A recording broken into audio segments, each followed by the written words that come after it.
ನಮಸ್ತೆ, welcome back to my YouTube channel. ಯಾರೆಲ್ಲ ಹೊಸದಾಗಿ ಚಾನಲ್ನ ನೋಡ್ತಾ ಇದ್ದೀರಾ ಸಬ್ಸ್ಕ್ರೈಬ್ ಮಾಡ್ಕೊಂಡು ನೋಡಿ.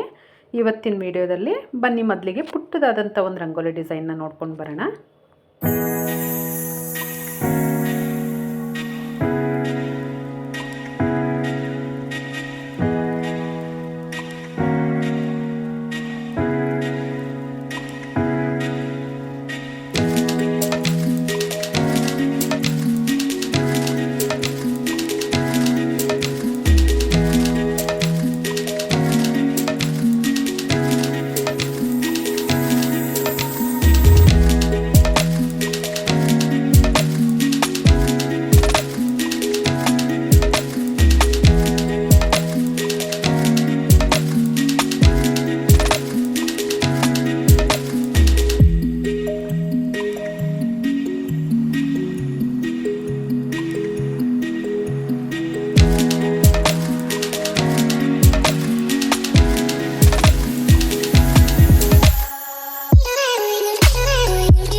ರಂಗೋಲಿ ಎಲ್ಲ ಹಾಕಾದ್ಮೇಲೆ ಬೆಳಗಿನ ಬ್ರೇಕ್ಫಾಸ್ಟಿಗೆ ರೆಡಿ ಮಾಡ್ಕೊಳ್ತಾ ಇದ್ದೀನಿ. ನಾನಿಲ್ಲಿ ಇವತ್ತು ಚಪಾತಿ ಹಾಗೆಯೇ ಬಾಳೆಕಾಯಿದೊಂದು ಗ್ರೇವಿ ಮಾಡೋಣ ಅಂತ ಅಂದ್ಬಿಟ್ಟು ಮೊದಲಿಗೆ ಚಪಾತಿ ಹಿಟ್ಟನ್ನ ಕಲಸಿ ಎತ್ತಿಟ್ಕೊಳ್ತಾ ಇದ್ದೀನಿ. ಗ್ರೇವಿ ಎಲ್ಲ ಆಗೋಷ್ಟರಲ್ಲಿ ಚಪಾತಿ ಹಿಟ್ಟು ಕೂಡ ಚೆನ್ನಾಗಿ ಸಾಫ್ಟಾಗಿರುತ್ತೆ. ಹಾಗಾಗಿ ನಾನಿಲ್ಲಿ 4 ಬಾಳೆಕಾಯಿ, 2 ಟೊಮೊಟೊ ಹಾಗೆಯೇ 1 ಈರುಳ್ಳಿನ ತೊಗೊಂಡಿದ್ದೀನಿ. 3 ಬಾಳೆಕಾಯಿನ ಉಪಯೋಗಿಸಿ ಒಂದು ಗ್ರೇವಿನ ಮಾಡ್ತಾಯಿದ್ದೀನಿ. ಇದು ಮನೇಲಿ ಇರ್ತಕ್ಕಂಥ ಸಾಮಗ್ರಿಗಳನ್ನ ಉಪಯೋಗಿಸ್ಕೊಂಡು ಮಾಡ್ತಕ್ಕಂಥ ಒಂದು ಈಸಿ ರೆಸಿಪಿ ಅಂತಲೇ ಹೇಳ್ಬೋದು. ರುಚಿ ತುಂಬ ಚೆನ್ನಾಗಿರುತ್ತೆ, ಡಿಫ್ರೆಂಟಾಗಿರುತ್ತೆ. ಹಾಗಾಗಿ ಒಂದು ಸಲ ಮನೆಯಲ್ಲಿ ಟ್ರೈ ಮಾಡಿ. ಬಾಳೆಕಾಯಿ ಸಿಪ್ಪೆ ಎಲ್ಲ ತೆಗೆದು ಆ ಸಿಪ್ಪೆನೆಲ್ಲ ನೀಟಾಗಿ ಎತ್ತಿಟ್ಕೊಳ್ತಾ ಇದ್ದೀನಿ. ಸಿಪ್ಪೆ ಯಾವುದೇ ತರಕಾರಿಗಳನ್ನ ಕಟ್ ಮಾಡಿದ್ರು ಸಿಪ್ಪೆನೆಲ್ಲ ಒಂದು ಪಾತ್ರೆಗೋ ಅಥವಾ ಒಂದು ಕವರಿಗೋ ತಕ್ಷಣ ಹಾಕಿ ಎತ್ತಿಡೋದ್ರಿಂದ ಕಿಚನ್ನು ಕೂಡ ಅಟ್ ಎ ಟೈಮಲ್ಲಿ ಕ್ಲೀನ್ ಆಗುತ್ತೆ. ನಾನು ಆ ಥರ ಸಿಪ್ಪೆಗಳನ್ನೆಲ್ಲ ಎತ್ತಿಟ್ಕೊಂಡಿರ್ತೀನಿ.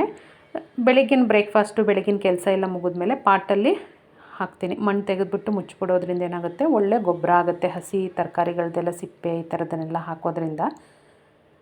ಬಾಳೆಕಾಯಿನ ನಿಮಗೆ ಯಾವ ಸೈಜಿಗೆ ಬೇಕೋ, ಯಾವ ಆಕಾರದಲ್ಲಿ ಬೇಕು ಆ ಆಕಾರದಲ್ಲಿ ನೀವು ಅದನ್ನು ಕಟ್ ಮಾಡ್ಕೊಳ್ಳಿ. ಇದೇ ಥರ ಮಾಡಬೇಕು ಅಂತ ಏನಿಲ್ಲ. ಕಟ್ ಮಾಡಿರ್ತಕ್ಕಂಥ ಬಾಳೆಕಾಯಿನೆಲ್ಲ ಒಂದು ಪಾತ್ರೆಗೆ ಹಾಕ್ಕೊಳ್ತಾ ಇದ್ದೀನಿ. ಬಾಳೆಕಾಯಿನ ಸಪ್ರೇಟಾಗಿ ಬೇಯಿಸ್ಕೊಳ್ತೀನಿ. ಏನಂತ ಕುಕ್ಕರಲ್ಲೆಲ್ಲ ಬೇಯಿಸಿದ್ರೆ ಏನಾಗುತ್ತೆ ಅಂದರೆ ಪೂರ್ತಿಯಾಗಿ ಬೆಂದೋಗ್ಬಿಡುತ್ತೆ. ಹಾಗಾಗಿ ನಮಗೆ ಅದು ಸಿಗಬೇಕು ಬಾಯಿಗೆ. ಹಾಗಾಗಿ ಒಂದು 3/4 ಭಾಗ ಬೇಯಿಸ್ಕೊಂಡ್ರೆ ಸಾಕಾಗುತ್ತೆ. ಓಪನ್ ಆಗಿ ಬೇಯಿಸ್ಕೊಳ್ಳಿ, ಆದಷ್ಟು ಕುಕ್ಕರಲ್ಲಿ ಬೇಯಿಸ್ಲಿಕ್ಕೆ ಹೋಗಬೇಡಿ. ನೋಡಿ, ಬಾಳೆಕಾಯಿಗೆ ಅದಕ್ಕೆ ಎಷ್ಟು ಬೇಕಷ್ಟು ಉಪ್ಪನ್ನು ಸೇರಿಸ್ಬಿಟ್ಟು ಬೇಯಿಸ್ಕೊಳ್ಳಿ. ತುಂಬ ಉಪ್ಪನ್ನು ಕೂಡ ಹಾಕ್ಲಿಕ್ಕೆ ಹೋಗಬೇಡಿ. ಮಸಾಲೆಗೆ ಸಪ್ರೇಟು ಉಪ್ಪನ್ನು ಹಾಕ್ಕೊಳ್ಳೋಣ. ಹಾಗಾಗಿ ಬಾಳೆಕಾಯಿನ ನಾನು ಬೇಯಲಿಕ್ಕೆ ಇಟ್ಟುಬಿಟ್ಟು ಈರುಳ್ಳಿ, ಟೊಮೊಟೊ ಎಲ್ಲ ಕಟ್ ಮಾಡ್ಕೊಳ್ತಾ ಇದ್ದೀನಿ. ಈರುಳ್ಳಿ ನಾನಿಲ್ಲಿ 1 ತೊಗೊಂಡಿದ್ದೀನಿ. ನೀವು ಇನ್ನೂ 1 ಹಾಕ್ಕೊಂಡ್ರು ಏನಿಲ್ಲ, ರುಚಿ ತುಂಬಾ ಚೆನ್ನಾಗಿ ಬರುತ್ತೆ. ಟೊಮೊಟೊನ ನಾನಿಲ್ಲಿ 2 ಟೊಮೊಟೊ ಹಣ್ಣನ್ನು ನಾನು ತೊಗೊಂಡಿದ್ದೀನಿ. ಬೇರೆ ಯಾವುದೇ ಹುಳಿನ ನಾನಿಲ್ಲಿ ಉಪಯೋಗಿಸ್ತಿಲ್ಲ. ಟೊಮೊಟೊ ಹಣ್ಣಷ್ಟೇ ಹಾಕ್ತಿರೋದ್ರಿಂದ 2 ಟೊಮೊಟೊ ಹಣ್ಣನ್ನು ಉಪಯೋಗಿಸ್ಕೊಳ್ತಿದ್ದೀನಿ. ನೀವು ಟೊಮೊಟೊ ಹಣ್ಣು ಬೇಡ ಅಂದರೆ ಹುಣಸೆ ಹಣ್ಣನ್ನು ಕೂಡ ಹಾಕ್ಕೊಳ್ಬೋದು. ಬಟ್ ಟೊಮೊಟೊ ಹಾಕೋದ್ರಿಂದ ರುಚಿ ಚೆನ್ನಾಗಿ ಅನಿಸುತ್ತೆ.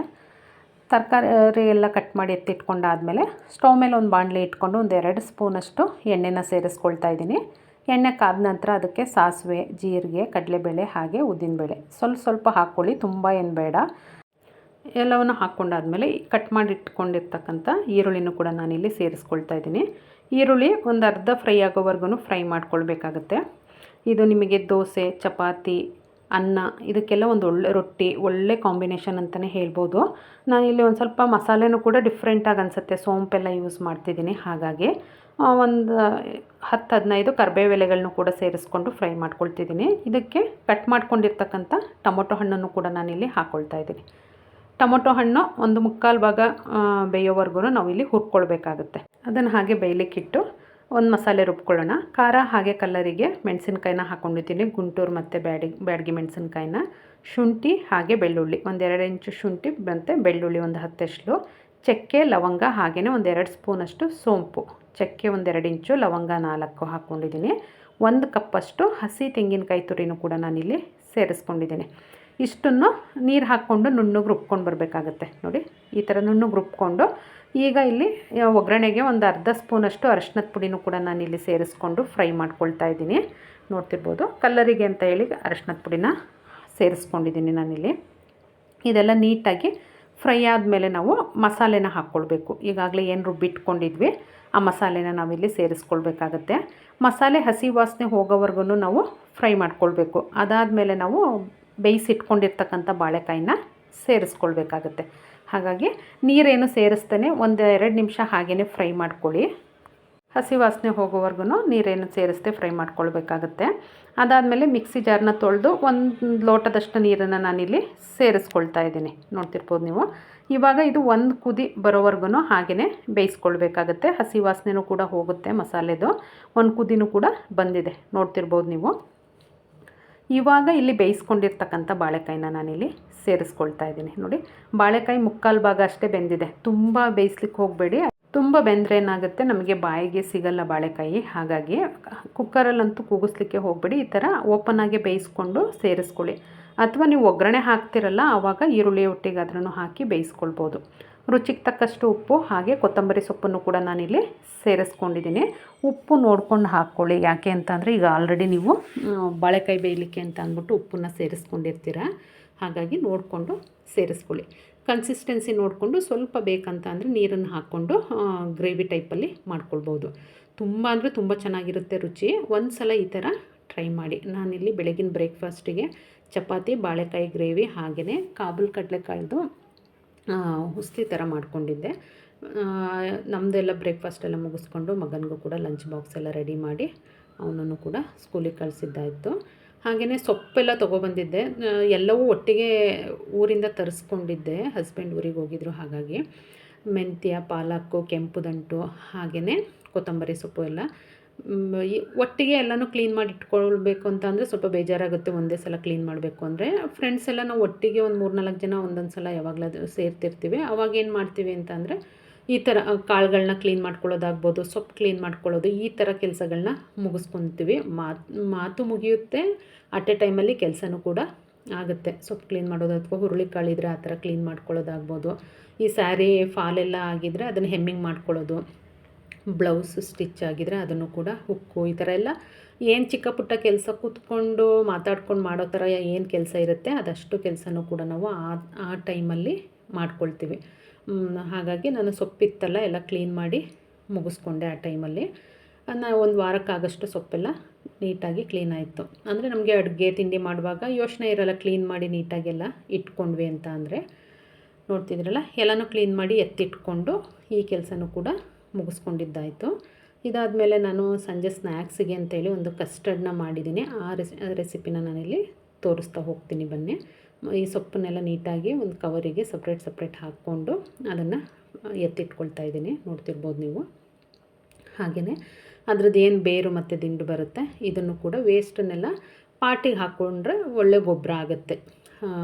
ಯಾವಾಗಲೂ ಏನು ಎಲೆ ಸಿಪ್ಪೆಗಳು, ಎಲೆಗಳು ಹಾಗೆಯೇ ತರಕಾರಿ ಹೆಚ್ಚಿರ್ತಕ್ಕಂಥ ವೇಸ್ಟ್ ಏನು ಬರುತ್ತೆ ಇದನ್ನೆಲ್ಲ ನಾವು ಹಾಕೋದ್ರಿಂದ ಗಿಡ ತುಂಬಾ ಚೆನ್ನಾಗಿ ಬರುತ್ತೆ. ನನಗಂತೂ ಎಲ್ಲರೂ ಕೇಳ್ತಿರ್ತಾರೆ ನಿಮ್ಮನೆ ಗಿಡಕ್ಕೆ ಏನು ಹಾಕ್ತಿರೋ ಗೊಬ್ಬರನ ಅಂತ. ನಮ್ಮದು ಮೇಯ್ನ್ ಗೊಬ್ಬರ ಬಂದು ಇದೇನೆ, ತರಕಾರಿ ಸಿಪ್ಪೆ, ಈ ಥರ ಸೊಪ್ಪು ಕ್ಲೀನ್ ಮಾಡಿದ್ದು ಇದನ್ನೆಲ್ಲ ನೀಟಾಗಿ ಮಣ್ಣು ತೆಗೆದುಬಿಟ್ಟು ಹಾಕಿ ಮುಚ್ಚಬೇಕು. ಈ ಥರ ಮಾಡೋದ್ರಿಂದ ಒಳ್ಳೆ ಗೊಬ್ಬರ ಆಗುತ್ತೆ. ಹಾಗೆ ಸಂಜೆ ಸ್ನ್ಯಾಕ್ಸಿಗೆ ಅಂತ ಹೇಳಿ ನಾನಿಲ್ಲಿ ಕಸ್ಟರ್ಡ್ನ ಮಾಡ್ತಾಯಿದ್ದೆ.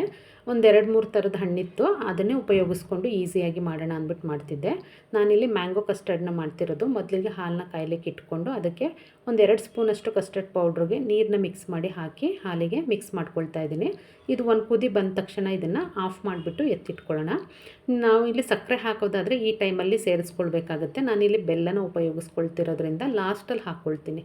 ಹಾಲು ಕಾಯುವಾಗಲೇ ಬೆಲ್ಲ ಹಾಕ್ಕೊಂಡ್ರೆ ಏನಾಗುತ್ತೆ, ಹಾಲು ಒಡೆಯೋ ಚಾನ್ಸಸ್ ಇರುತ್ತೆ. ಹಾಗಾಗಿ ಯಾವಾಗಲೂ ನೀವು ಬೆಲ್ಲ ಸೇರಿಸೋದಾದರೆ ಪುಡಿ ಮಾಡಿ ಕರಗಿಸ್ಬಿಟ್ಟು ಫಿಲ್ಟ್ರ್ ಮಾಡಿಕೊಂಡು ಆನಂತರ ಲಾಸ್ಟಲ್ಲಿ ಸೇರಿಸ್ಕೊಳ್ಳಿ. ಸಕ್ಕರೆ ಸೇರಿಸೋದಾದರೆ ಹಾಲು ಕುದಿಯುವಾಗಲೇ ಹಾಕ್ಕೊಳ್ಬೋದು. ಇಲ್ಲಿ ನಾನು ಒಂದು ಕೆಂಪು ಬಾಳೆಹಣ್ಣನ್ನು ಕಟ್ ಮಾಡಿ ಸೇರಿಸ್ಕೊಳ್ತಿದ್ದೀನಿ. ನಮ್ಮ ಮನೇಲಿ ಏನಂದರೆ ನನ್ನ ಮಗ ಈ ರೆಡ್ ಬಾಳೆಹಣ್ಣು ಇದನ್ನು ತಿನ್ನಲ್ಲ, ಪಚ್ಚ ಬಾಳೆಹಣ್ಣು ಅಷ್ಟೇ ತಿನ್ನೋದವನು. ಈ ಥರ ಎಲ್ಲ ಮಾಡಿಕೊಟ್ಟಾಗ ಏನಾಗುತ್ತೆ ಈಸಿಯಾಗಿ ತಿನ್ಕೊಳ್ತಾನೆ. ಹಾಗಾಗಿ ಕಸ್ಟರ್ಡ್ನ ಈ ಥರ ಮಾಡೋದು. ಅಟ್ ಎ ಟೈಮಲ್ಲಿ 1-2 ಥರದ ಹಣ್ಣೆಲ್ಲ ತಿನ್ಬೋದಲ್ಲ ಅನ್ನೋ ಥರ. ಹಾಗೆಯೇ ಒಂದು ಅರ್ಧ ಆ್ಯಪಲ್ನು ಕೂಡ ನಾನಿಲ್ಲಿ ಕಟ್ ಮಾಡಿ ಸೇರಿಸ್ಕೊಳ್ತಿದ್ದೀನಿ. ಇದಕ್ಕೆ ನಿಮ್ಮ ಮನೆಯಲ್ಲಿ ಯಾವ ಹಣ್ಣಿರುತ್ತೆ ಆ ಹಣ್ಣನ್ನು ನೀವು ಹಾಕ್ಕೊಳ್ಬೋದು. ನಾನಿಲ್ಲಿ 2 ಥರದ ಹಣ್ಣನ್ನು ಹಾಕಿ ಮಾಡ್ತಿದ್ದೀನಿ. ಮ್ಯಾಂಗೋ ಇತ್ತು, ಬಟ್ ಕಸ್ಟರ್ಡ್ ಪೌಡ್ರು ಮ್ಯಾಂಗೋ ಫ್ಲೇವರೇ ಆಗಿರೋದ್ರಿಂದ ನಾನು ಮ್ಯಾಂಗೋನ ಸೇರಿಸ್ತಿಲ್ಲ. ಒಂದು ಬೌಲಿಗೆ ಕಟ್ ಮಾಡ್ಕೊಂಡಿರ್ತಕ್ಕಂಥ ಆ್ಯಪಲ್ಲು ಹಾಗೆಯೇ ಬಾಳೆಹಣ್ಣನ್ನು ಕೂಡ ನಾನಿಲ್ಲಿ ಹಾಕ್ಕೊಳ್ತಾ ಇದ್ದೀನಿ. ಎರಡನ್ನೂ ಹಾಕ್ಕೊಂಡಾದಮೇಲೆ ಮೇಲಿಂದ ನಾವೇನು ಕಸ್ಟರ್ಡ್ ಪೌಡ್ರನ್ನ ಹಾಕಿ ಹಾಲನ್ನ ಕಾಯಿಸಿಟ್ಕೊಂಡಿದ್ವಿ ಅದು ತಣ್ಣಗಾದಮೇಲೆ ಇದಕ್ಕೆ ಹಾಕಬೇಕು. ಬಿಸಿ ಇರುವಾಗಲೇ ಹಾಕಿದ್ರೆ ಏನಾಗುತ್ತೆ ಅಂತ ಅಂದರೆ ಬಾಳೆಹಣ್ಣೆಲ್ಲ ಕಪ್ಪಗಾಗೋಗುತ್ತೆ. ಹಾಗಾಗಿ ಬಿಸಿ ಹಾಕಕ್ಕೆ ಹೋಗ್ಬಿಡಿ. ತಣ್ಣಗಾದಮೇಲೆ ಇದಕ್ಕೆ ಹಾಕ್ಕೊಂಡು ನೋಡಿ, ಇವಾಗ ಬೆಲ್ಲದ ಪಾಕನ ನಾನಿಲ್ಲಿ ಸೇರಿಸ್ಕೊಳ್ತಾ ಇದ್ದೀನಿ. ನಿಮಗೆ ಸಿಹಿ ಎಷ್ಟು ಬೇಕೋ ಅದಕ್ಕೆ ಅನುಗುಣವಾಗಿ ನೀವು ಬೆಲ್ಲದ ಪಾಕನ ಹಾಕ್ಕೊಳ್ಬೋದು. ನೋಡ್ತಿದ್ದಿಲ್ಲ, ಇವಾಗ ಮಿಕ್ಸ್ ಮಾಡಿಕೊಂಡ್ರೆ ನಮಗೆ ಕಸ್ಟರ್ಡ್ ರೆಡಿನೇ ಆಗೋಗುತ್ತೆ. ಮೇಲಿಂದ ಸ್ವಲ್ಪ ಡ್ರೈ ಫ್ರೂಟ್ಸ್ಗಳನ್ನ ಹಾಕ್ಕೊಳ್ತಾ ಇದ್ದೀನಿ. ಈ ಥರ ಮಾಡಿಕೊಡೋದ್ರಿಂದ ಮಕ್ಕಳು ಹಣ್ಣನ್ನು ಈಸಿಯಾಗಿ ತಿನ್ಕೊಳ್ತಾರೆ. ನೋಡ್ತಿರ್ಬೋದು, ಯಾವ ಹಣ್ಣನ್ನು ತಿನ್ನಲ್ಲ ಆ ಹಣ್ಣಲ್ಲಿ ನೀವು ಈ ಥರ ಈಸಿಯಾಗಿ ಕಸ್ಟರ್ಡ್ನ ರೆಡಿ ಮಾಡ್ಕೊಳ್ಳಿ. ರುಚಿ ಮಾತ್ರ ತುಂಬಾ ಚೆನ್ನಾಗಿ ಆಗುತ್ತೆ.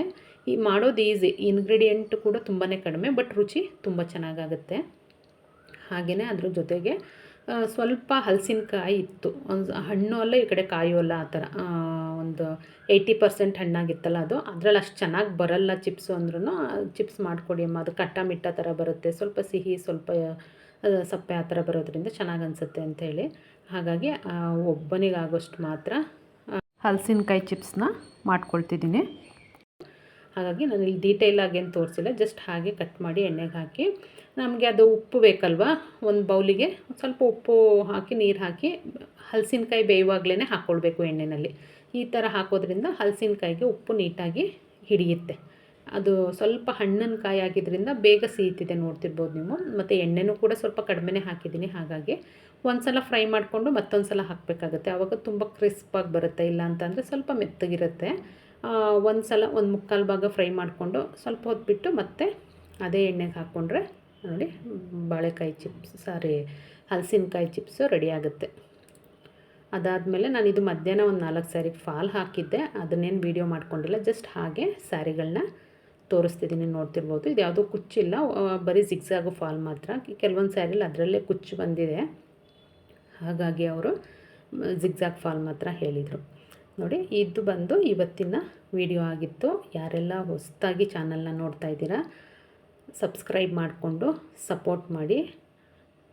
ನೋಡಿ, ಇದಿಷ್ಟು ಬಂದು ಇವತ್ತಿನ ವಿಡಿಯೋ.